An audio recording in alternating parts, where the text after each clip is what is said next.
오늘 사도신경을 끝까지 가려고 그래요. 마지막 부분인데요. 중요합니다. 아주 중요한 부분 중에 하나이기 때문에 잘 들으시면 좋겠습니다. 이 요한계시록의 마지막 부분에 가면요, 아주 무서운 말을 하고 있습니다. 어떻게 하고 있느냐면 여기에 보시면은 17절부터 19절까지인데요. 마지막 절, 끝절 전에, 두 절 전에 성령과 신부가 말씀하시기를 오라 하시는도다. 듣는 자도 오라 할 것이요, 목마른 자도 오라 할 것이요, 또 원하는 자는 값없이 생명수를 받으라 하시더라. 내가 이 두루마리의 예언의 말씀을 모든 사람에게 증언하노니 만일 누구든지 이것들 외에 더하면 하나님이 이 두루마리에 기록된 재앙들을 그에게 더할 것이요, 만일 누구든지 이 두루마리의 예언의 말씀을 제하여 버리면 하나님이 이 두루마리에 기록된 생명나무와 및 거룩한 성의 참여함을 제하여 버리시리라. 마지막 하나님께서 요한을 통해서 예수 그리스도께서 이 땅에 다시 일어날 일에 대해서 이야기하시는데, 하나님 이 예언의 말씀, 첫 번째는 이 요한계시록에 기록된 전체의 내용을 의미하고, 두 번째는 성경의 전체의 하나님의 말씀을 의미하기도 합니다. 그래서 이 하나님의 말씀을 자기 인위적으로 이 말씀을 있는 그대로 보지 않고 더하여 버리거나 뭔가 이렇게 자기 마음대로 해석해 버리면 그 해석하는 만큼 이상으로 이 두루마리에 기록된 재앙들을 더하게 한다는 거고, 만약 하나님의 말씀을 있는 것을 그대로 받아야 될 것을 불편하거나 좀 잘못 이해되거나 좀 듣기에 거북한 걸 빼버리면 도리어 그것을 하나님의 생명나무와 이 생명책에서 그 사람의 이름을 빼버리겠다는 겁니다. 지극히 무서운 말이죠. 신앙생활을 아무리 잘해도 자기는 신앙생활을 잘한 것처럼 보이지만은 그 신앙생활을 고민을 가지고 신앙생활을 하는 것과 자기 중심적으로 신앙생활을 하는 것은 큰 차이가 있습니다. 아주 큰 차이가 있어요. 그래서 신앙생활의 중심은 내가 하나님 앞에 신앙을 갖고 믿고 가지만은 신앙의 키워드는 오직 하나님 중심으로 가야 되는 거예요. 하나님의 중심으로 우리 모든 삶이 중심이 되지 않으면, 자칫 잘못하면 신앙의 테두리나 활동이나 우리가 사역하는 거나 교회에서 하는 모든 일들이 다 이렇게 거북스럽게 보일 수 있어요. 내 마음에 안 들고 자꾸 불편해질 수 있습니다. 이거는 제 이야기가 아니라 하나님의 이야기예요. 하나님의 말씀, 하나님의 사람들은 무엇을 하든지 내가 살고 있는 것과 내가 행동하는 것과 내가 모든 것들이 하나님 중심으로 우리가 할 수 있느냐. 오늘도 아까 찬양할 때 보니까 하늘에 있는 것과 땅에 있는 것들, 내가 가지고 있는 모든 걸 다 내려놓고, 그 말이 바로 그런 뜻이거든요. 쉽게 찬양하면 어렵지 않는 내용들입니다. 이제 오늘 마지막 우리 사도신경의 마지막 부분인데요. 켤 수 있나요? 왜 안 켜지나요? 예. 조금 거꾸로 올라가서 다시 한 번 더. 아이고, 오랫동안 했구나. 그죠? 예. 이 사도신경의 신앙 고백이 지난 2000년 동안 왜 이렇게 때로는 본래의 뼈대를 가지고 덧붙였다가 뺐다가 덧붙였다 뺐다가 어느 순간부터 거기 계속해서 한 2000년 동안 변함없이 우리 전체의 크리스찬들의 공통적인 고백으로 장로교, 침례교, 감리교, 또는 순복음, 여러 개신교의 교파가 따로 있지만은, 그럼에도 불구하고 우리가 한 신앙의 공동체라고 보는 것은, 여러 가지 감리교, 침례교, 장로교는 교회를 운영하는 방식이 달라서 그렇게 나누어지는 겁니다. 그렇지만은 같은 하나님을 믿기 때문에 그들을 가지고 우리가 입장에서 이단이라고 말할 수는 없습니다. 오직 이단이라고 구분하고 사입이라고 구분할 수 있는 것은 이 사도신경 안에 갖고 있는 근거를 가지고 판단을 해야 되는 겁니다. 아주 중요한 판단이죠. 그 판단에 있어서 우리가 한 번이라도 정확하게 우리가 때로는 지식이라고 보일 수 있지만은 지식이 아니라 올바른 지식을 갖는 것은 올바른 행동을 하게 하는 귀한 도구가 됩니다. 하나님의 말씀도 바르게 배우면 우리가 이 세상의 교회에 오늘 할 마지막 부분인데 성도 거룩한 공예, 거룩한 공교회와 성도의 교제와 여기에 하나님의 올바른 말씀을 우리가 배우게 되면 하나가 되려고 하는 노력과 몸부림이 있습니다. 이탈하려는 것이 아니라. 그래서 오늘 이따가 한번 여러분들이 마지막 끝나고 나면 성부와 성자와 그 다음에 성령에 대한 이야기를 하고 오늘 이제 이 부분은 마지막인데요. 어떻게 보면 우리 개인적으로는 아주 중요한 부분입니다. 교회, 그 다음에 용서, 마지막 종말, 부활, 영생, 이게 인간에게 속한 부분인데요. 오늘 이 부분에 대해서 우리가 함께 한번 생각을 한번 해보고 싶습니다. 쭉 참 많이 했네요, 그죠? 예. 성령에 대한 이야기를 나누었습니다.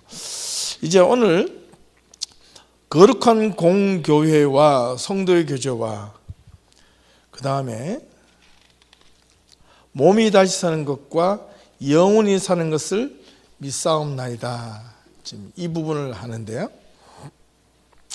이 부분을 어떻게 우리가 이해할 것인가? 예. 거룩한 공교회. 어떤 분은 이렇게 펴주니까 한꺼번에 다 봐서 제가 말하는 게 의미가 없다고 해서 좀 안 보여주려고 자꾸 얘도 보여드릴게요. 거룩한 공교회와 성도의 교제와 이야기를 하는데 성령의 구체적인 사역은 뭐냐? 바로 이 성령을 믿사오며 가고 나서 바로 그 다음에 거룩한 공교회와 성도의 교제와 몸이 사는 것과 영혼이 사는 것이 있사옵나이다, 믿사옵나이다 이렇게 나오는 거예요. 이게 왜 이렇게 연결이 되어 있느냐? 이건 반드시 이 교회와 인간의 21세기의 예수 그리스도 시대의 이후는 성령의 시대이기 때문에 오늘날 우리가 갖고 있는 이 교회의 시대 속에서 성령을 빼놓고는 반드시 결코 이야기할 수가 없습니다. 그래서 성령을 어떻게 이해하느냐가 참 중요하거든요. 그래서 성령은요, 가장 구체적인 성령의 사역은 첫 번째는 무조건 교회를 하나게 되게 하는 역할입니다. 교회 안에 있는 공동체를 각자의 삶이 다르고 살아가는 방식이 다르고 각자 직업이 또 다르고 성도 다르고 이름도 다 다르지만은 그러나 이 예담교회 안에서는 하나라는 겁니다. 하나된 의식을 성령께서 이 교회 안에서 부어주신다는 겁니다. 우리는 이 부분을 빼서는 안 됩니다. 보편적인 하나님의 교회, 보편적인 것은 누구라도 통용이 된다는 거. 유니버셜이라는 뜻이죠. 이 하나님의 교회는 분열이 아니라 하나 되게 하는 데 힘이 있습니다. 그러나 한 신앙 한 고백, 동일한 믿음을 해서 같은 하나님을 바라보게 하는 힘이 있어요. 그렇기 때문에 참 중요합니다. 그렇기 때문에 어떤 교회든지 동일한 고백이 있어야 돼요.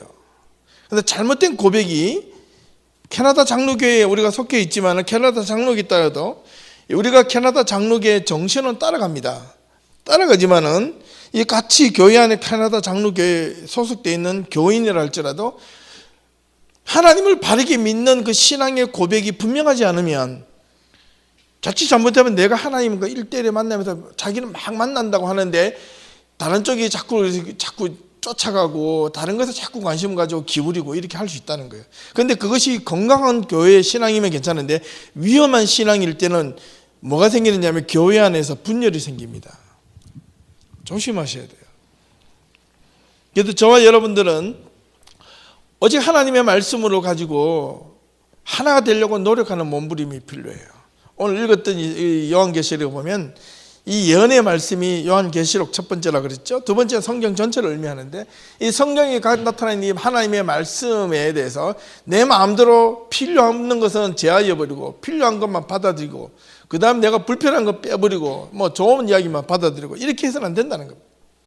그 다음에 이제 거룩한 공교회라는 의미는 뭔가? 교회 공동체는 또 동일합니다. 하나된 목적을 갖고 있습니다. 뭐냐? 교회의 목적은 내가 예수 믿어서 잘 사는 게 목적이 아니고 하나님의 나라를 함께 꿈꾸어가는 교회 공동체가 되어야 돼요. 하나님의 나라. 하나님의 나라가 뭘까? 교회 안에서 우리 성도들이 함께 모여서 함께 예배드리고 함께 교제를 나누고 함께 사랑을 나누는 그 모습이 하늘나라에 가야 될 그 미래의 곳을 미리 당겨서 우리가 이 안에서 맛보는 그런 공동체가 되어야 되는 거예요. 그게 하나님의 거룩한 공교회, 교회 공동체의 모습이에요. 맨날 싸우고 찌지볶고 하는 것이 교회 공동체가 아니라 사랑을 나누어주고 진짜 사랑을 나눠주고 아파하고 서로 위로해주고 격려해주고 그를 감싸안고 품고 이런 교회가 되어야 된다는 거예요. 거룩한 예배의 의미는 하나님을 찬양하는 데 기본적으로 의미 있고, 그 다음에 인간이 가지고 있는 하나님 앞에 드려야 될 서비스가 아니고 우리가 가지고 있는 잘못된 것을 주님 앞에 고백함으로 거기서 용서받고 회복되고 돌아서는 그런 감격이 있어야 되는 것이 예배의 중요한 방향입니다. 인간의 업적으로 드려지는 것이 아니고, 그 다음에 이 예배를 운영하시는 분은 성령 하나님께서 하시는 이름을 고백하고 하나된 성령 안에서 성도들이 하나님께 드려지는 최고의 헌신이에요. 이 예배를 빼놓고 보면 어떤 분들은 예배 드리자 그러면 다른 것 좀 하고 이렇게 하면 안 돼요. 예배 가면 예배에 모두가 집중을 할 수 있어요. 다른 것 좀 못해도 괜찮아요. 다른 것 좀 소홀히 해도 괜찮아요. 한국의 어느 교회는 큰 교회들은요, 어떤 권사님들은 이 주방에만 신경이 써요. 교회 왔다 가면 주방을 안 떠나요. 주방 떠나면 자기가 할 일이 없어지는 줄 알고 예배 참여해야죠. 그러니까 예배는 있다가 내가 밥 먹이는 게 더 관심이 있어요. 권사님은 죽으라고 주방에 지켜가지고요, 맨날 국수 만들고 이런 데만 관심이 있어요. 예배 참여하세요. 그러니까 여기서도 그 소리 다 들리니까 괜찮아. 그게 아니고요. 교회마다 스피커 다 틀어놓잖아요. 공적인 예배 시간에. 그런 게 아니고 예배는 내가 하나님과 일대일의 관계 속에서 참여하는 모든 거룩한 장소예요. 예배는 예배에 집중을 해야 돼요. 찬양할 때는 찬양에 집중해야 되고, 기도할 때는 전 성도가 함께 기도하는 대표 기도자의 그 소리를 듣고 거기에 아멘 아멘 할 수 있어야 되고, 그 다음에 설교를 할 때는 그 설교자 혼자 들으면서 저 목사님 오늘도 무슨 이야기 하나 이런 게 아니라 저기를 통해서 하나님께서 어떤 말씀을 주시려고 하실까라는 그런 어떤 기대감을 가지고 그 목소리에 귀를 기울여야 되고, 그때에 살아있는 예배라는 것은 바로 그때에 힘이 있습니다. 움직임이 있고 역사하심이 그 속에 있습니다. 땡 하는 순간 예배 시작해서 들어오는 게 헐레벌떡 뒤에 들어와서요 앉아 있는 게 아니고, 그래서 저는 예배를 봉사하시는 분들 참 소중하다고 생각합니다. 성가대원들 1시간씩 찬양팀 와가지고 헌신하는 게 시간이 남아서 하는 게 아니잖아요.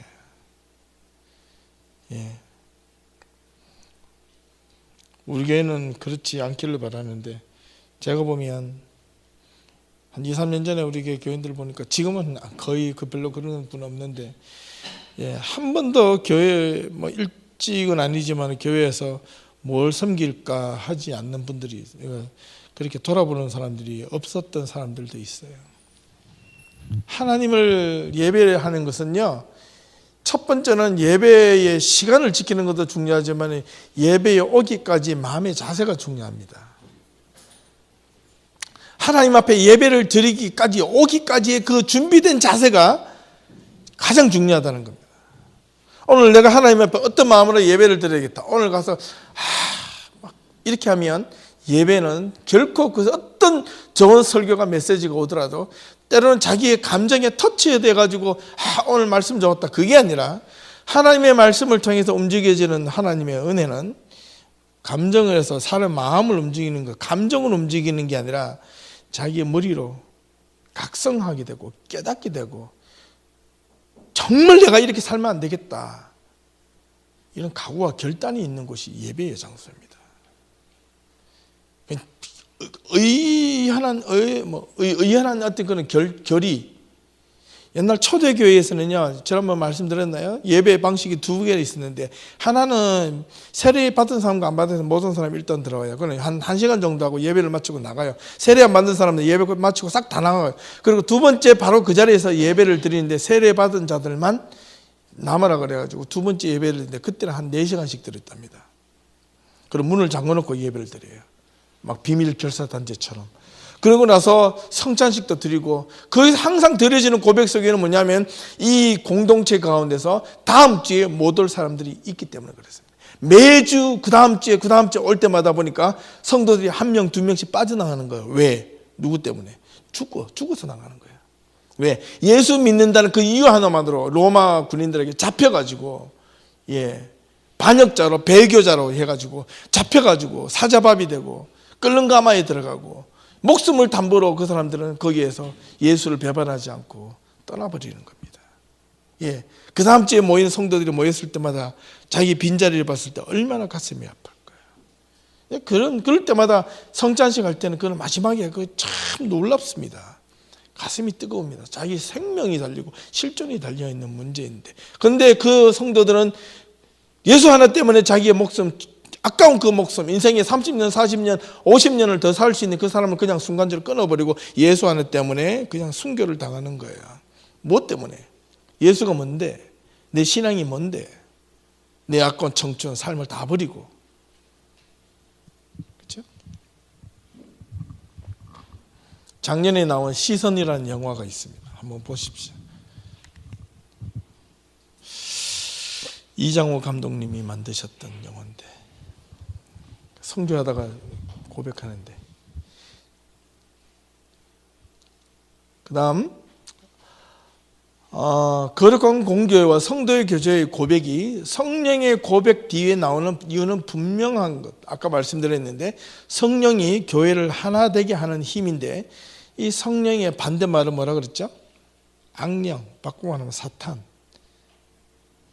근데 놀라운 것은요, 여러분 오해하시지 말고 잘 들으셔야 되는데, 성경에 보면 하나님이 악령을 부리신다는 말이 있습니다. 구약 성경에. 사울의 경우에, 그 위에 또 욥도 보면 하나님의 천사들이 모여있는 하늘 나라에서 사탄이 그 속에 싹 들어가가지고 앉아있어요. 하나님이 딱 보니까 전부 다 흰 옷 입고 있는데 어떤 한 놈이 까만 옷을 입고 있어요. 그 사탄이, 너 뭐 누구니? 사탄인데요.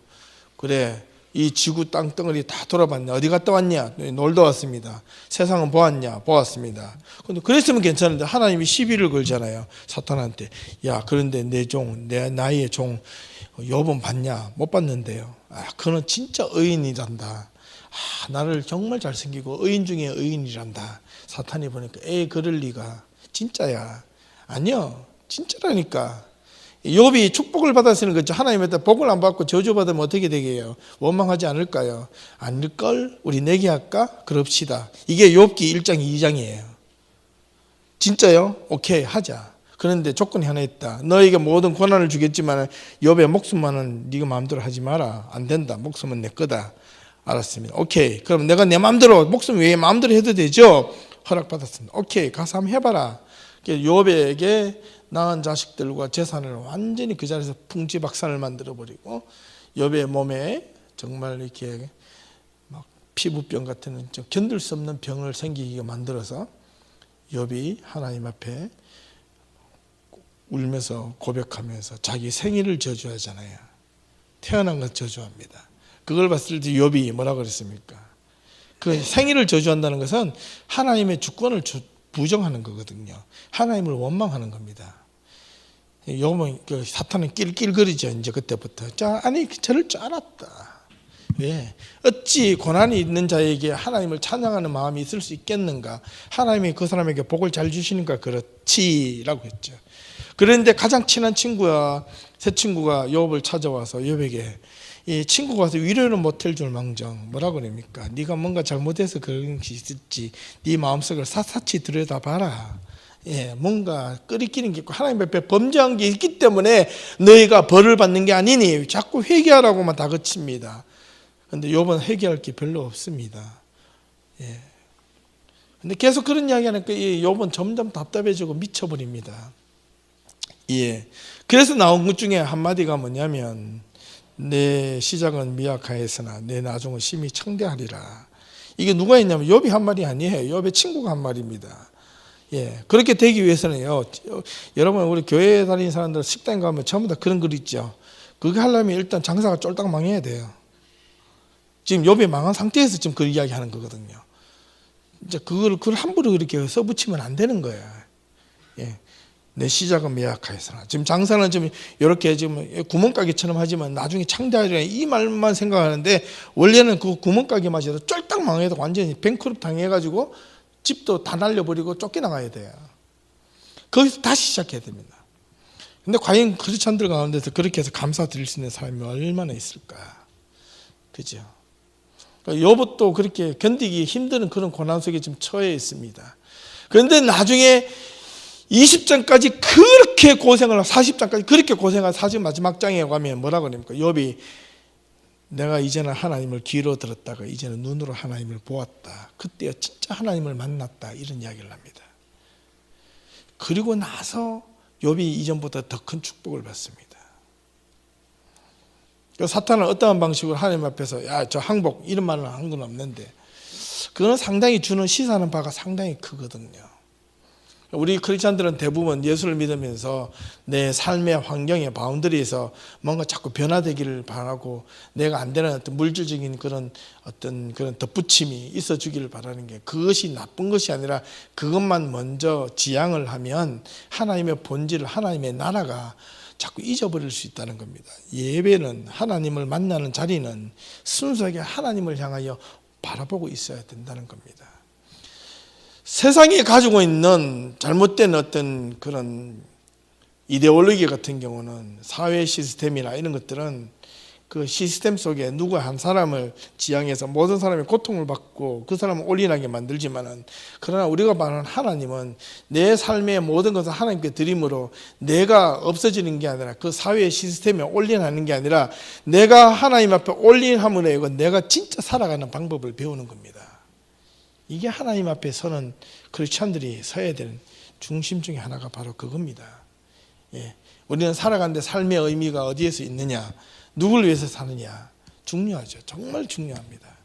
우리 최근에 있는 우리 표류 가족들 위해서 정말 수고하고 고생 많이 합니다. 그렇죠? 그러나 그보다 더 수고하는 것은 뭡니까? 정말 나와 일면식도 없는 사람들을 위하여 수고해 줄 수 있는, 도와줄 수 있는, 복음을 전할 수 있는 그만큼 위대한 것은 없기 때문에 그렇습니다. 이 거룩한 공교회라는 이 말은 하나님만이 했는데 거룩이라는 이 뜻은 분리된 자, 구별된 자.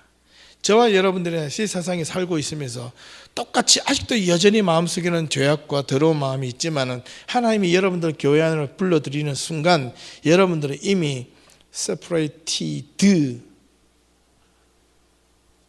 구별된 자라는 겁니다. The separated, 구별된 자로서의 하나님이 부르시는 겁니다. 여러분, 나는 하나님으로부터 택함을 받았다는 겁니다. 여러분의 구별된 자로서의 삶이 분명한 어떤 그런 자긍심, 저는 그걸 가지고 거룩한 자존심이라 그러는데 이 거룩한 자존심을 가지는 크리스찬들이 될 수 있기를 바랍니다.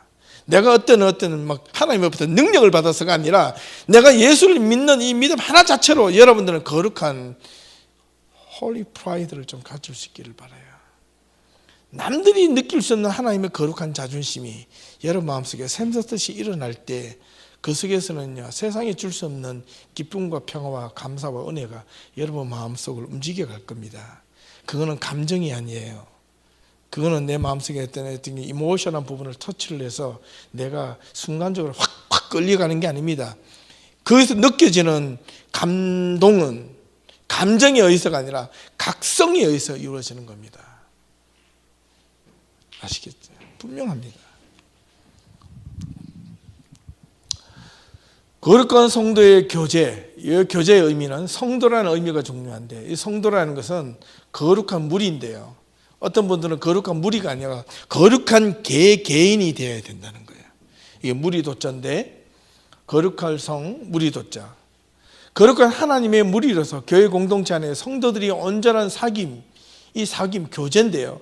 이 교제는 이유가 없는 나눔과 이해, 그리고 하나님의 말씀으로 하나됨, 이 세 가지가 반드시 있어야 됩니다. 그런데 교회에서는요 자꾸 나눠주고 이해만 하라, 용서하라, 이해하라는 것만 자꾸 가르쳤죠. 그러니까 나는 힘들어 죽겠는데 자꾸 나누어주고, 그 다음에 나는 저 사람을 이해할 수 없는데 자꾸 이해하라고 하니까 더 힘들어지는 거예요. 그러나 나눔과 이해는 그 밑바닥에는 뭐가 있냐면, 하나님의 말씀이 밑바닥이 되면요, 그 위에 나눔과 이해는 자동으로 가는 겁니다. 그래서 먼저 우리가 추구해야 될 것은 하나님의 말씀에 대한 사모함, 하나님의 말씀에 대한 깊은 이해, 하나님의 말씀에 대한 어떤 그런 간절한 바람이 저와 여러분들 마음속에 계속해서 일어날 때, 어느 자신도 모르게 자신이 변화가고 변해가는 자신의 모습 속에서 무엇이 발견되느냐 하면, 나도 몰랐는데 자꾸 내 주머니에서 누굴 자꾸 주는 거예요. 나도 모르는 순간에 내가 알고 나누어지면요, 이건 상당히 의식적입니다. 아시겠어요? 인위적입니다. 내가 남을 이해해 주는데, 그래, 저 사람을 오늘 이해해 줘야지. 오늘 내가 속상하더라도 저 사람 이해해야지. 이것이 인위적이라는 겁니다. 의식적이라는 겁니다. 하나님의 말씀을 온전하게 받아들인 사람들은 나 자신도 모르게 의식도 없이 무의식으로 그 사람을 나누어주고 무의식적으로 그 사람을 이해하게 된다는 겁니다. 고통이 나한테 주더라도, 괴로움을 나한테 하더라도, 이 사람한테 그래, 내가 저 사람 나한테 주더라도 주님의 십자가를 생각하며 그 사람을 이해해야지, 주야지요, 이러니까 내가 너무 괴로운 거예요. 인위적으로 너무 괴롭고 너무 힘든 거예요. 왜? 내 마음속에서는 아직 받아들이고 이해하고 나눠줄 만한 마음이 안 돼 있는데, 자꾸 성경에서 교회에서는 사랑하라, 이해하라, 나눠주라 그러니까 이거 얼마나 고통스럽습니까? 그런데 하나님의 말씀이 여러분들을 움직여 갈 때는요, 내가 마음속에 들어있던 이런 그 불편한 마음들이 하나님의 말씀으로 잠식이 되어버리는 거예요.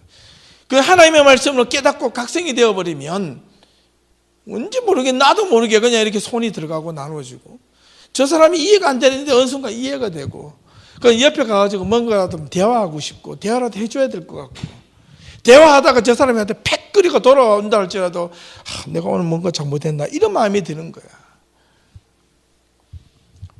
하나님의 말씀이 그 마음속에, 사람 마음속에 중심이 들어가지 않으면, 그 외적인 다른 것이 무엇이 교회 안에서 봉사와 헌신과 하나님을 향한 어떤 그런 간절함이 있다 그래도 그 간절함은, 여러분 죄송하지만 너무 인위적입니다. 인위적일 수 있어요. 그런 신앙의 눈으로 사람들 쭉 이렇게 한번 보세요. 교회 처음 나온 사람들도, 교회 오래 된 사람들 신앙생활을 보면 다 보여요. 다 보인단 말입니다. 그러니까 하나님의 말씀 앞에 우리가 어떻게 서야 될 것인가 끊임없이 노력하고 몸부림치면, 교회는 요즘 자꾸 그것이 잃어버리셨어요. 자꾸 뭔가 이렇게 사역, 미니스트리, 사역에만 자꾸 하다 보면 사람들을 끌어모으려고 관심이 있는데, 요즘에는 이제 교회는요, 사람을 끌어모은다고 해서 교회가 한두 사람이 좀 와서 모일 수도 있고, 그 다음에 더 중요한 것은 이 교회, 예를 들면 재정이나 헌금을 누구라도 1센트라도 더 하기 때문에 뭔가 늘어날 수 있다고 생각하면 그건 큰 오산입니다. 분명하게 여러분, 이제 지금 사회는 더 심각합니다. 앞으로 두고 보십시오. 제가 점쟁이는 절투 아니지만 이런 부분들은 감히 성경을 읽으면 읽을수록 눈에 더 드러나는 것이 확실하게 느껴지는 게, 그는 하나님 앞에서 제가 받은 소명 중에 하나, 느낌이 있습니다. 뭐냐면 그는 분명할 겁니다. 교회가 앞으로는 더욱더 어려울 거라는 겁니다. 결코 쉽지 않습니다. 두고 보십시오. 왜냐고요? 이유는 너무 많습니다. 그럴 때 우리는 우리 신앙을 올바르게 지킬 수 있을까? 지켜야 된다는 겁니다. 그 다음에 성도라는 것은 우리가 살고 있는 현재의 삶과 죽음을 넘어서는 어떤 큰 사귐이 있어야 됩니다. 하나님의 택함을 받은 거룩한 자들이기 때문에, 지금 우리가 사귀고 있다가도 우리는 미래에 주님의 예수의 이름으로 다시 모일 사람들이야, 다시 만날 사람들이야 라고 하면 어떻게 감히 싸우겠어요? 어미 감히 다투겠어요? 어미 감히 사람들을 이렇게 비난하고 비방하고, 오늘 왜 빨간 거 입고 왔어? 막 이렇게 할 수 없겠다는 거예요. 오늘 보면 뭐 비싼 거 입었네? 막 이런 말은 아니에요. 오히려 너 비싼 거 입어서 너무 좋다, 더 빛난다, 참 멋있다, 그런 말이 나와야 돼요. 교회 안에서. 왜 자꾸 교회 안에서 서로가 서로를 못 잡으면서 난립니까? 살려줘야 되죠. 성령이 함께 하시고 성령이 하나가 되게 하는 그 하나됨을 뭐냐면, 하나님의 나라와 하나님의 말씀이 포커스로 가는 자들에게 거기에 있어야 되는데, 거기에 교회 안에는요 사탄이 없습니까? 하나님의 나라에서도 이 사탄이 끼어들어가지고 뭔가 사고 치려고 그러는데 하나님이 그걸 관두시겠습니까? 절대로 놔두지 않습니다. 어제 성경부를 했는데 그 중에 이제 사도 예레미야를 하면서 예레미야의 기도 가운데 보면 여러분 이런 기도가 있습니다. 5번에 걸쳐서 예레미야가 하나님 앞에 1대1로 절규하면서 기도하는 기도가 있는데 그 기도의 핵심은 뭐냐면 예레미야가 하나님을 향해서 저주의 기도를 합니다. 이 저주란 말이 나쁜 뜻으로 생각하지 마십시오. 저주의 기도를 하는데 왜 저주의 기도를 하느냐면 내가 상대방이 나한테 누가 A라는 사람이 나한테 아주 심하게 괴롭혔어요. 아주 이해할 수 없는 고통을 나한테 줬어요. A라는 사람이 나한테 막 온갖 블레임을 하고 막 비난하고 또 나를 고통스럽게 했어요. 나는 이 사람을 볼 때마다 괴로워 죽겠는 거예요. 어떤 날 확 끼면 아이고 저 사람 한 방 확 해버려. 그게 인간의 어떤 본심인데 보복의 심리가 있는데 그러나 그렇게 하지 않겠다는 기도입니다. 그게 저주의 기도예요. 왜냐하면 살아계신 하나님을 인정해서 하나님 내가 이 사람이 나를 괴롭히는데 너무너무 힘들게 하는데 나 못 견디겠습니다. 하나님이 직접 이 사람한테 좀 벌을 내려주세요. 이게 그런 기도입니다. 아시겠어요? 시편에 보면 성경의 내용 중에 3분의 1가량이 그런 기도입니다. 시편의 내용 중에 3분의 1가량이 150편에서 50편 정도가 이런 탄식의 기도가 시편에 3분의 1이 들어있고요. 예레미야가 그런 기도를 드리는데 어떻게 했냐면 무서운 기도를 합니다. 이 말은 무서운 기도의 핵심이 아니라 내가 이 사람한테 내가 받은 만큼 그대로 일단 물리적으로 보복하지 않겠다는 하나님께 나의 모든 이런 그런 억울함을 토로하는 기도입니다. 하나님께서 그에게 말씀하십니다. 내가 그냥 놔두지 않을 것이다. 어떻게? 내 생각하는 이 기도 강구하는 사람의 뜻이 아니라 내 때에 그걸 가지고 신학적으로 카이로스라고 합니다. 하나님이 원하시는 때에 그 사람에게 내려갈 것이다. 무서운 말이죠. 이 성경 안에 이거 다 들어있는 내용들입니다. 제 이야기가 아니고. 그래서 우리 거룩한 성도들은 오늘 이 생애뿐만 아니라 죽음 너머까지 우리는 다시 만날 우리 거룩한 믿음의 공동체라는 것을 결코 잊어서는 안 됩니다. 죽으면 끝나지 안 보이면 이제 돌아서면 그만이지만 절대 그렇지 않습니다. 이게 분명해야 됩니다. 신앙 안에서. 그리고 성도의 교제는 어떻게, 무엇으로, 그리고 왜 성도의 교제가 필요한가? 그거는 형제적 공동체, 형제라는 것은 피를 나누는 공동체인데 그 피는 우리 부모들이 다 다르지만은 우리가 형제적 공동체, 피를 나누는 공동체는 예수 그리스도의 피로 하나 된 공동체라는 겁니다. 주님의 보혈로, 주님의 살로. 그래서 우리는 세례받은 자들은 1년에 한두 번씩 반드시 거행하는 것이 성찬식이라는 것이 있습니다. 성찬에 참여하는 것은 예수 그리스도의 살과 피에 우리가 하나 된다는 뜻인데 예수님의 피로 예수님의 살로 우리는 하나가 되는 공동체입니다. 그럼 누구의 중심이에요? 내 중심이 아니라 내 관점이 아니라 예수님의 말씀이 우리를 속으로 들어오는 겁니다.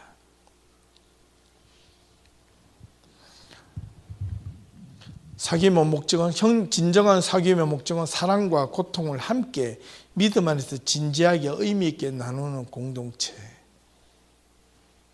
교회 안의 공동체의 사귐은 사회 변혁과 그냥 교회 안에서만 끝나서는요. 그거는요. 우리끼리 잘 먹고 잘 사는 거예요. 그래서 교회 안에서 먼저 교회 안에서 하나된 공동체를 이루어졌을 때 그 다음에 밖으로 나가는 거예요. 교회 안에 있는 잠재되어 있는 여러 가지 문제들을 이렇게 밑으로 숨기고 어떻게 이렇게 흐트러 놓기 위해서 다른 곳에 관심을 갖게 하는 건 지극히 정치적인 겁니다. 아시겠어요? 모든 정치가 보면 원래 정치라는 의미는 바를 정자 다스릴 지자잖아요. 그죠? 바르게 다스리는 건데 이건가요? 바를 정자. 바르게 다스리는 건데 바르게 다스리는 것이 아니고 마음을 흐트려 놓는 거예요. 요즘 정치가. 그죠? 예, 국민들의 마음이 이 앞에 있는 대통령이 좀 뭔가 나쁜 짓을 하려고 하니까 국민들하고 막 와르르 달려드니까 그걸 흩뜨려 놓기 위해서 딴 걸 막 터뜨리는 거예요. 예, 힘 있는 자의 편으로 가는 겁니다. 정치는. 그리고 보니까 한문이 참 재밌는데 얼마 전에 그 책을 좀 보다가 그런 걸 발견했어요. 한문으로 풀어보는 성서의 의미. 하나만 가르쳐 드릴게요. 이거 무슨 자인지 아십니까?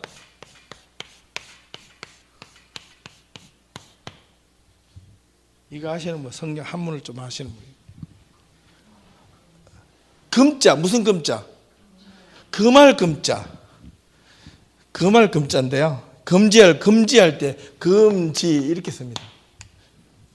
금지할 때 쓰는데 이 금할 금자를 보니까 왜 금할 금자냐 이러니까 참 재밌어요. 이 분해를 해보니까 나무목 2개, 그 다음에 보일 시자, 눈으로 보는 건데 이 나무목 2개가 뭘 의미하는 걸까? 그러니까 생명나무와 선악을 알게 하는 나무도 있더라. 근데 이걸 사람이 잘못 보니까 이걸 금지해 놨다는 거예요. 두고 보니까 그럴싸해요. 그죠? 예.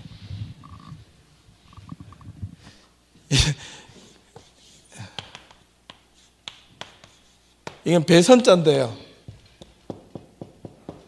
이거는 탈배자. 그 다음에 이건 8잘자, 입구자. 배에 입구에 탄 사람은 8명이다. 누구게? 노아의 자식들. 신기해요. 하다 보니까. 배에 탄 사람이 8명밖에 없다는 거예요. 배 8명이 입구로 들어갔다. 뭔가 말이 되죠, 그죠? 아주 신기합니다. 이게 한문은 힘이 있어요. 뭐 의미하는 거 있고요. 어떻게 맞추려 해도 저렇게 맞춰질까? 참 재미있습니다. 예. 교회 안에서 하나가 되고 하나 된 마음이 있을 때 문제를 흩뜨리기 위해서 밖으로 터뜨리는 게 아니라 교회가 하나가 되었기 때문에 이 하나 된 마음을 외부에 믿지 않는 사람들을 보여주기 위해서 선교가 있고 전도가 있고, 그거는 막 뜨거운 마음이 이제 안에서만 자꾸 흘러 넘치니까 밖으로 나가야 되는 거예요. 이런 마음이 없으면 교회 안에 들어오면 자꾸 이게 사람들이 보면 아이고 저 교회는 왜 올 때마다 겉으로는 괜찮은 건데 안에 들어가 보니까 왜 막 썩은 나무처럼 돼 있노. 겉에만 멀쩡한데 다 썩어 빠졌더라는 거예요. 여러분 그럴 때 얼마나 많겠습니까? 가정도 보면 그런 가정이 참 많고, 개인도 보면 겉은 화려한데 속을 들여다보면 이게 개인의 내면의 세계가 엉망인 사람들이 얼마나 많이 있는지, 특히 크리스천들이 많이 있어요. 겉으로만 자꾸 번지르하게 신앙생활을 하려고 하니까 문제가 되는 거예요. 겉이 좀 허술해져도 속을 채울 수 있는, 마음을 채우고 깊이를 채울 수 있는 크리스천들이 될 수 있기를 바랍니다. 내가 모양은 좀 어설퍼도 내가 속이 가득 차 있는, 하나님의 말씀으로 가득 차 있는 그런 우리 예담교회 성도들이 될 수 있기를 바랍니다. 할렐루야. 이때는 뭐 할렐루야하고 할렐루야 할아버지라도 괜찮아요. 정말 그게 필요합니다. 예, 속찬 사람은 속빈 강정처럼 되지 마시고, 교회 안에 공동체 사귀면 밖으로 사회의 부정의와 부조리와 그 다음에 새로운 것을 위한 디딤돌이 교회가 이루어져야 돼요. 예수님께서는 교회의 모퉁이 돌이라 그랬어요. 우리 예담교회는 사회의 모퉁이 돌이 되어야 됩니다. 왜? 여러분들이 교회라는 공동체는 여러분 각자가 또 각자의 월화수목금부터 사회로 나가잖아요. 학교로 직장으로 나가는데 거기에서 예담교회 성도로서의 공동체로서의 그 사회에 보이지 않는 믿음의 디딤돌이 여러분 삶을, 행동을 통해서 이루어져야 된다는 거예요. 이 교회에서 예배만 들을 때 와 주야 라고 막 눈물 콧물 다 불리고 기도하고는 교회 밖에 나가면 개판으로 살아가면 이게 무슨 의미가 있겠습니까? 확실하게 합시다. 그리고 빛과 소금의 공동체, 사회의 윤리와 정의와 공의를 지향하는 것, 이건 하나님의 말씀이 올바르게 가면 자동으로 따라가는 거예요. 그 다음에 마지막으로 성도의 교제의 절정, 클라이막스는 뭐냐? 거룩한 하나님의 백성들이 모인 공동체들이 사귐과 약속은 강하게 드러나는 것은 성례전에 있습니다. 성찬식, 세례에 있습니다. 그래서 제가 반드시 질문하고 의미되는 거예요. 이거는 분명히 하나 되게 하는 데 있습니다. 그런데 이게 전체 하나 되게 하는 모든 공교회와 성도의 교제를 하나 되게 하는 것은 누가 한다고요? 성령. 예. 그런데 왜 성령이 갖고는 자꾸 이거 은사나 뭐는 기프트에만 자꾸 관심이 있습니까? 이미 거기에 되어 있으면 성령의 기프트가 없어도 우리 이미 성령의 은사를 받은 거나 동일합니다. 분명하게 하자는 거예요. 몸이 다시 사는 것과 영혼이 사는 것을 그 다음에 이제 미싸움 나이다. 근데 이건 되게 간단합니다. 어렵지 않습니다. 미래에 무슨 날이 일어날 일은 뭔가? 반드시 부활을 믿는가? 여러분 부활을 믿습니까? 믿어요. 확실합니까? 글쎄요. 부활을 믿는다면 죽음을 두려워하지 말아야 되죠. 그런데 죽음은 두려운 것은 사실입니다. 죽음은 두렵지만은 왜냐 거부해서는 안 될 수, 거부할 수도 없는 것이 죽음인데, 그러나 죽음을 두려움을 우리가 두려워하지 말라는 게 아니고 두려움을 뭘 해야 된다고요? 극복하라는 겁니다. 두려워하지 말라. 성경은 많이 그렇게 해서 Don't be afraid. I will with you. 이렇게 내가 너와 함께 하리라. 근데 그 미래형인데 will이 언제 함께 할지를 몰라요. 예레미야가 어제도 이야기했지만 예레미야가요 쏘가가지고 예언자가 됐거든요. 하나님의 말씀에 쏘가가지고 내가 너를 강하게 해주고 너를 붙들게 하고 너의 대적들이 쳐들어와도 아무도 너를 못 말리게 할 것이다. 이렇게 1장에 딱 선포하고 시작해서 예레미야 그 말만 믿고 막 선포하기 시작했는데 예레미야 그 다음부터 다가오는 고통과 절망과 괴로움 아무도 예레미야를 도와주지 않았습니다. 그래가지고 예레미야는 어떻게 하냐면 하나님 앞에 울면서 하소연합니다. 절규합니다. 근데 그때마다 I will with you 이라고 끝나버려요. 하나님은 네 고통을 없애주겠다. 그런 말 그냥 함께 하겠다. 이 말밖에 없어요. 예레미야 결국은 눈이 뽑혀지고 예언했다고 눈이 뽑혀지고 감옥에 가고 나중에 고향을 떠나가지고 애굽에 끌려가지고 거기서 비참하게 죽는 것이 예레미야의 예언자의 삶이었습니다. 그런데 그의 삶이 잘못되었습니까? No. 절대로 잘못되지 않았습니다. 잘못됐다면 어떻게 성경에 감히 예레미야의 그 사역이 기록될 수 있었겠습니까? 아니라는 거예요. 우리도 언젠가 죽어서 정말 예레미야가 실존의 인물이라면, 전 인물인지만은 실존의 인물이라면 우리가 하나님 앞에 섰을 때 예레미야를 만날 수 있을까요? 없을까요? 있겠죠. 예레미야 선생님 한번 물어보고 싶어요. 예레미야 선생님 어떻게 그렇게 견디셨습니까? 아마 예레미야를 읽어보면 읽어볼수록 그런 게 나도 견디기 힘들었단다. 예. 그런데 어떻게 견디셨어요? 글쎄다. 아마 이런 대답하셨을 겁니다. 해야 될 것만 같았어. 고통스러운데도 해야 될 것만 같았어. 힘들고 절망스럽고 좌절이 끊임없이 일어났지만 그래도 해야 될 것만 같았어. 너무너무 고통스러웠어. 내 눈이 뽑히는 순간 너무너무 눈이 아팠고 괴로웠고 이 세상에서 더 이상 죽을 때까지 못 본다는 그 서러움이 나를 정말 절망으로 몰아쳤어. 그러나 포기할 수 없는 게 있었다. 뭔데요? 하나님. 아마 예레미야는 그런 말을 하지 않았을까요? 예. 우리는요, 지금 이 고통받은 게 고통이 아니랍니다. 우리가 죽음을 넘어까지 예수님에게 직접 죽음까지 참여하셔서 부활하신 분, 그분의 길을 따라가는 그리스도의 사람들이기 때문에 우리는 언제나 예수 그리스도의 부활은 역사적인 사실, historical fact라는 거예요. 그렇기 때문에 분명하게 그 역사적 사건이 우리 개개인에게도 적용이 될 수 있다. 그러면 오늘 우리 힘있게 살아가자. 절망하지 말자. 이런 겁니다. 우리에게도 동일하게 적용될 수 있는. 이게 바로 몸이 사는 것에 속에 들어있어요. 그 몸이라는 단어는요, 여러분 잘 아셔야 돼요. 이게 몸덩어리만 이야기하는 거 아닙니다. 여러분, 고기 덩어리를 가지고 헬라어로 이거 몸이란 단어는 두 가지 단어인데요. 하나는 고기 덩어리, 지금 살 이런 뜻이고요. 그 다음에 육체라는 건데 이 육체는 살과 무슨 차이가 있을까요? 여러분 이해가 되셨나요?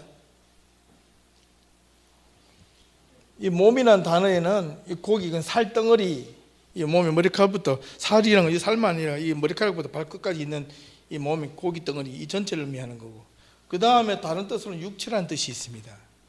이게 무슨 차이가 있을까요? 여기는 뭐라고 하냐면 그냥 사람을 의미합니다. 전체. 아시겠어요? 저기에서 몸은 고기 덩어리가 아닙니다. 사람이 다시 사는 것과 이렇게 하면 할렐루야죠. 어떻게 영혼이 싹 빠져나가지고 간답니까? 가지 않는다는 거예요. 사람이 다시 사는 것과. 그러니까 훨씬 뭔가 새롭죠. 진정한 부활을 위해서는요, 완전한 죽음이 필요합니다. 아시겠어요? 여러분, 분명하게 기억하셔야 됩니다. 죽자마자 영혼이 싹 빠져나가지고 가는 것은 아닙니다. 그러면요, 반쪽짜리 신앙이, 반쪽짜리 부활이에요. 영혼도 모든 것, 사람이 죽는 순간 다 죽는 겁니다. 그렇기 때문에 죽음이 허무하고 의미 없고 영원히 빠져나올 수 없는 그런 두려운 것입니다. 그런데 예수님이 그 속에 들어가서 예수님도 완전히 죽으셨다가 근데 완전히 다시 살아나셨어요. 이게 기적이 아니고 무엇이겠습니까? 그걸 믿으시라는 겁니다. 근데 누가 믿질 못했어요? 도마가 믿지 못해서 예수님이 그 못 박혀 손자국을 자꾸 만지고 싶었어요. 예수님이 나중에 두 번째 와서 만지고 나서 도마가 내가 믿나이다 하니까 예수님께서 뭐라고 그랬어요? 네가 본 거를 믿느냐? 보지 않고 믿는 자는 더 복되도다. 복되도다라는 뜻이 네가 축복이 많다는 뜻이 아닙니다. 보지 않고 믿는 자는 더 큰 믿음이 있는 자로다. 이런 겁니다. 여러분, 우리가 지금 도마보다 훨씬 큰 믿음을 갖고 있는 거예요. 적어도. 그리고 몸이 다시 산다는 말은 영혼은 살아있다는 말인가? 아니라는 거죠. 제가 늘 이야기하지만 영혼 불멸사상 앞에서 다 했습니다. 고대 전생의 신비적이고 종교적 사고, 특히 플라톤의 죽음에 대한 철학적 이해가 희망의 놀라운 이념으로 신앙과 접목이 되어버린 사건인데 이걸 포기해야 됩니다. 교회가 이걸 포기하지 않으면 아마 북미 쪽에서는 거의 다 이제 문제가 해결되는데 특히 한국 교회 사람들이 포기를 못하는 부분이 저런 것에 포기를 못합니다. 왜? 동양적인 사고에서는 이미 그 처녀 귀신이 하도 있기 때문에 이 영혼이 죽지 않고 살아있다고 자꾸 믿었습니다. 망자들에게 잘 대접을 못 해주면 그래서 한국 사람들은 옛날 사람들은 그 죽을 때 반드시 뭘 태워버리죠. 좀 여기 있으면 꽃상녀. 마지막 가는 길을 저승길에 가는 거는 시골에는요 옛날 상녀가 나가는 자리는요 길이 없습니다. 가는 길이 길입니다. 그냥 남의 논지고 밭이고 그냥 상녀를 메고 가는 길이 다 길입니다. 보셨나요? 혹시 어릴 때 권사님 보셨어요? 그렇죠? 상녀가 가는 길에는요 논이고 밭이고 없습니다. 그 해 다 짚고 밟아도요 딱 그냥 그 주인들은요 그 놔둡니다. 왜냐하면 그 망자가 기분 나빠가 다뤄가지고 그 해칠까봐 그런 것도 있고요. 예. 그런 어떤 문화적인 어떤 동양 문화적인 갖고 있는 어떤 의식 속에서는요 이렇게 약간 그 영에 대한 어떤 것이 귀신과 영에 대한 어떤 막연한 두려움이 항상 있었습니다. 예. 전설의 고향을 우리가 배워서 맨날 수요일마다 전설의 고향 이거 보고 자라가지고 보고 나면 화장실도 못 가고 기억나요? 그죠? 항상 뭔가 그죠? 구미호 그죠? 예. 그 탤런트 한예숙 여자가 그 구미호의 대표적인 그 원조인데 그 흑백 텔레비였는데도 어떻게 그렇게 무서웠던지. 몸의 완전한 부활을 위해서는 모든 전인의 완전한 죽음이 필요합니다. 이게 몸이란 건 사람의 완전한 부활 이렇게 이해하시면 훨씬 아름답습니다. 그리고 육의 부활은 그리스도의 끊임없는 영원한 희망입니다. 우리가 영원한 희망을 지향하면서 살아갑니다. 아시겠어요? 영원하게. 여러분 생각만 막 복잡하면 육체가 아무리 건강해도 육체가 시들고요. 육체가 막 정말 피곤하고 몸살 감기 걸려 보십시오. 생각이 건강해질래야 돼요. 몸이 다운되면 아무것도 안 됩니다. 그죠? 근데 정신력으로 버틴다 그러죠. 정신력 버티는 것도 한계가 있어요. 예. 그렇기 때문에 저와 여러분들 하나님 앞에서 버티고 살아가는 것이요. 내가 정신으로 버틴다. 영적으로 버틴다. 그게 아닙니다. 건강한 육체와 건강한 정신이 함께 하나님을 바라볼 때 그게 온전한 그 신앙생활이 될 수 있는 겁니다. 아시겠어요? 이게 필요합니다. 기독교 신앙의 핵심인 구원에 대한 전체적이고 완전한 기대, 육의 부활이 있기 때문에 오늘의 삶의 역경도 힘있게 살아갈 수 있는 겁니다. 그러면 죽어서 나중에 부활하면 몇 살 때 어떻게 변화됩니까? 막 이렇게 해가지고 어떤 분들은요, 그 한 사람의 시대에 가장 아름다웠던 이 가장 절정의 미모의 모습이었을 때의 모습으로 바뀌어진다, 막 이렇게 해석을 하는데, 그건 잘 모르겠어요. 예, 내가 50에 죽으면 50대 모습으로 다시 부활할지, 아니면 10살에 죽었으면 10살의 어린아이의 모습으로 부활할지, 그건 모르겠어요. 그냥 부활은 사실입니다. 왜 성경에 없는 건 없다고 이야기를 해야 되잖아요. 그리고 마지막에 영원히 산다는 것은 무슨 의미? 시간과 영혼 사이에 있는 인간. 여러분은 신앙이라는 것은요, 이제 이렇게 보시면 됩니다. 신앙, 내가 삶과 신앙이라는 것은, 또는 현실과 믿음이라는 것은 바로 이게 시간과 영혼 이겁니다. 여러분들 믿음을 가지고 자꾸 이것에 들어가 가지고 여기에 현실과 삶에 뭔가 자꾸 업그레이드 되기를 바라는 것, 이건 지극히 따라보면 기복주의적인 건데, 이게 나쁜 것이 아니라 여기에만 올인하면 문제가 된다는 겁니다. 그렇지 않고 필요한데 엄격히 구분하면 현실은 시간의 제약을 받습니다. 아무리 부자도요, 나이가 들면 나중에 죽어요. 돈 갖고 살아갈 수 없습니다. 예.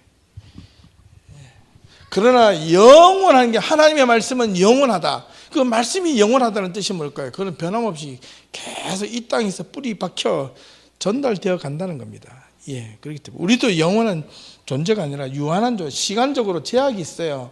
저와 여러분이 단지 몰라요. 언제 죽을지 몰라요. 그러면 죽음이라는 게 두렵잖아요. 그렇기 때문에 죽음이라는 것 자체가 두렵기 때문에 우리는 무의식적으로 죽음을 넘어서는 그 무언가를 붙잡고 싶어 하는데, 그래서 신앙이라는 것이 오는 건데, 그 신앙 가운데 기독교 신앙은 뭐냐면 다른 어떤 것이 아니라 분명한 예수 그리스도의 부활로 얻어지는 영원한 신앙이 우리 가슴속에, 예수 그리스도 속에 저와 이 금요 예배마다 나와서 예수 믿는 이 시간 속에마다 그걸 확인받고 또 확인받고 또 확인받는 그런 자들이 되어야 된다는 거예요. 그래야지 내가 이 세상을 힘있게 살아갈 수 있는 거죠. 오늘도 내가 세상에 주어지는 공부들 열심히 하고, 그 다음에 또 하나의 하늘나라에 대한 소망, 오늘 내가 열심히 공부하다고 누구야 오너라 하면 주여 아멘 하고 당장 달려갈 수 있다면, 예, 난 항상 스탠바이가 되어 있기 때문에 하나님의 말씀으로. 그래서 죽으면 두렵기는 두려운 거예요. 영원한 시간의 제약을 넘어서는 무궁한 것이 있습니다. 부활로 인한 영원한 삶은 하나님과 함께하는 나의 모든 삶이 되어야 되고, 영혼이라는 것은 단 어떤 것도 시간 속에 폐기될 수 없는 하나님의 약속입니다. 그게 바로 I will be with you. 내가 너와 항상 함께하리라. I will always be with you. 인간의 가장 큰 두려움인 죽음을 넘어서는 희망의 약속이 영원히 사는 것입니다. 영원한 소망이 있기에 오늘의 유한한 삶도 고난도 능히 이겨나가는 거예요. 참을 수 있는 거예요. 왜 이 고난이 끝이라면 뭐 때문에 이렇게 마음대로 살겠습니까? 한 번밖에 없어요. 노세 젊어서 놀아. 늙어지면 못 노나니. 흥청망청 노는 겁니다. 젊을 때 젊은 기분을 마음대로 내세우고, 나이 들어서는 나이 들었다고 마음대로 하고, 이렇게 하면 자기 인생이 망가지는 거죠. 그렇지 않고 젊었을 때 젊은 혈기를 절제하고 절제된 삶을 가지고 내 인생의 미래를 향하여 끊임없는 투자와 노력, 헌신이 있을 때 그 사람은 건강하게 바뀌어질 수 있는 겁니다. 그 다음에 세상의 모든 물질 만능적 유한한 집착과 욕망과 유혹으로부터 하나님의 말씀으로 나아갈 수 있고, 그것에 대한 확실한 기대가 있기에 오늘을 그리스도인으로서 우리의 삶을 어떻게 힘있게 살아갈 수 있게 만드는 겁니다. 끝내겠습니다. 영원히 싸움나이다. 무엇이 있어요? 끝없는 하나님의 나라 분명하게 있습니다.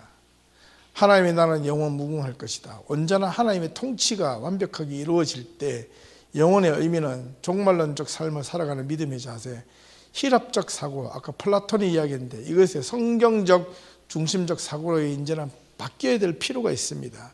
우리의 신앙이 혹시나 틀렸다면, 저도 지금 이렇게 믿고 있다가 이게 아니라 진짜 새로운 진짜 분명한 하나님의 진리가 있다면 저도 바꿔야죠. 영혼의 소유자이신 하나님의 품에서 존재하는 우리가 되어야 됩니다. 시간에서의 영혼으로, 에덴 동산의 회복, 생명나무가 선악을 알게 하는 나무도 있더라. 그런데 하나님은 이 두 가지 중에서 하나만 이야기하셨어요. 그죠? 하나는 건들지 말라 그랬어요. 근데 많은 사람들이 묻습니다. 저거 안 만들어놨으면 죄도 안 지를 건데 왜 만들어놔서 인간이 타락하게 만드셨나요? 이렇게 질문을 해요. 인간이 저걸 안 만들어놨으면요, 하나님을 생각할까요, 안 할까요? 이게 에덴 동산이랑 에리엘을 만들어놓고, 이게 에덴이 뭐냐면 축복의 땅이잖아요. 예. 만들어놓고 너희 살아라. 그럼 영원히 살아라. 이제 영원히 살면 어떻게 됐겠습니까? 하나님을 생각할 필요가 있어요, 없어요? 없겠죠. 예.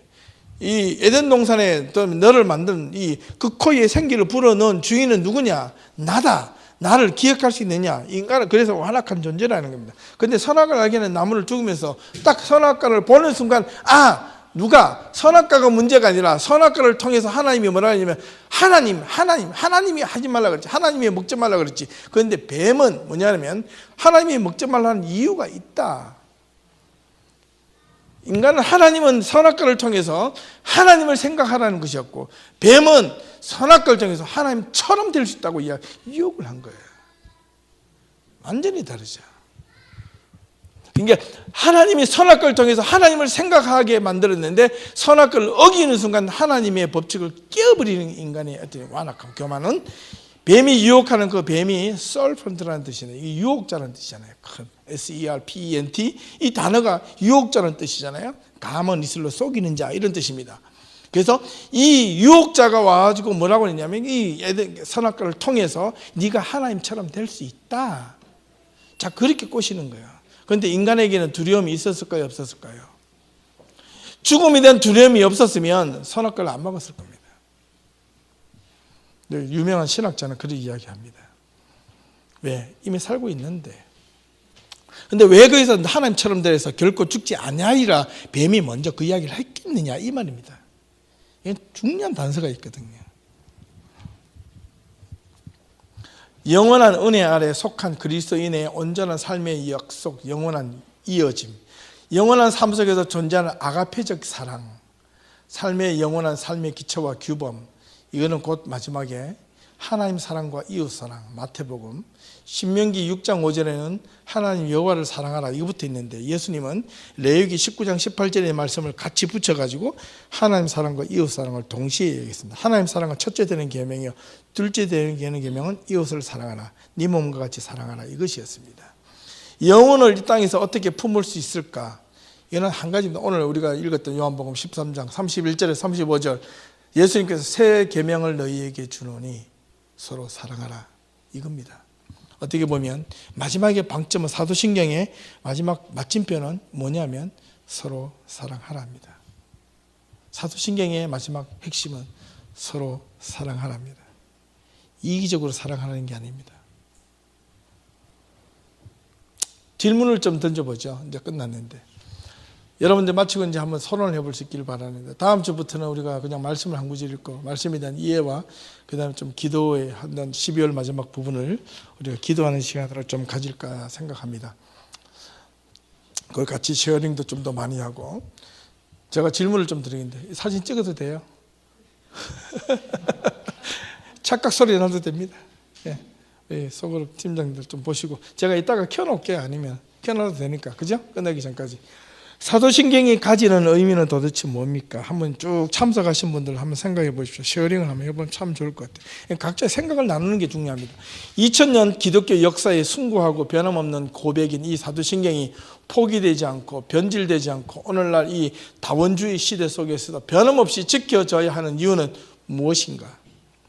우리의 신앙 고백이 들어있는데요, 중요하게 들어있습니다. 세 번째, 우리 또는 나에게 있어서 이 사도신경은 도대체 뭔가? 왜 매주일마다 사도신경을 고백해야 되는가? 그 다음 네 번째, 2000년 역사 동안 가장 많은 역사적 혼돈과 갈등, 투쟁 그리고 분열이 있었던 이 기독교는 상처가 많았던 종교이다. 예, 전 세계에 유례가 없을 정도로요, 이단과 사이비가 제일 많은 종교가 기독교입니다. 아시겠어요? 확실합니다. 100%입니다. 그럼에도 기독교에 흔들리지 않는 궁극적인 힘은 도대체 어디 있다고 생각하는가? 마지막으로 나는 앞으로 어떤 신앙 고백을 가지고 기독교 신앙을 유지해가며 이 세상을 어떻게 그리스도인으로서 살아갈 것인지, 아니면 살아가고 싶은지, 기독교 신앙을 통하여 갖고 싶은 자신의 소망이 뭔지 한번 나누어 봤으면 좋겠습니다. 기도하겠습니다. 하나님, 감사합니다. 한 달 좀 넘게 사도신경을 우리가 함께 공부하고 또 배웠습니다. 하나님, 이 사도신경이 참으로 우리에게 주는 의미가 상당히 큰데, 우리가 앞으로 어떻게, 어떤 마음과 어떤 신앙으로 살아가야 될지 다시 한번 우리 신앙의 중심을 돌아보는 저희 믿음의 성도들이 다 될 수 있도록 도와주시옵소서. 이 신앙이 포기되어지지 않고 변질되지 않고 오직 하나님의 말씀으로 하나가 되는 거룩한 믿음의, 온전한 하나님의 거룩한 말씀으로 중심이 되어 그 말씀이 우리 삶의 토대가 되고 밑바탕이 되고 하나님의 은혜가 되어서 우리의 삶을 이끌어가는 복된 자리가 되게 도와주시옵소서. 예수님의 이름으로 기도합니다. 아멘.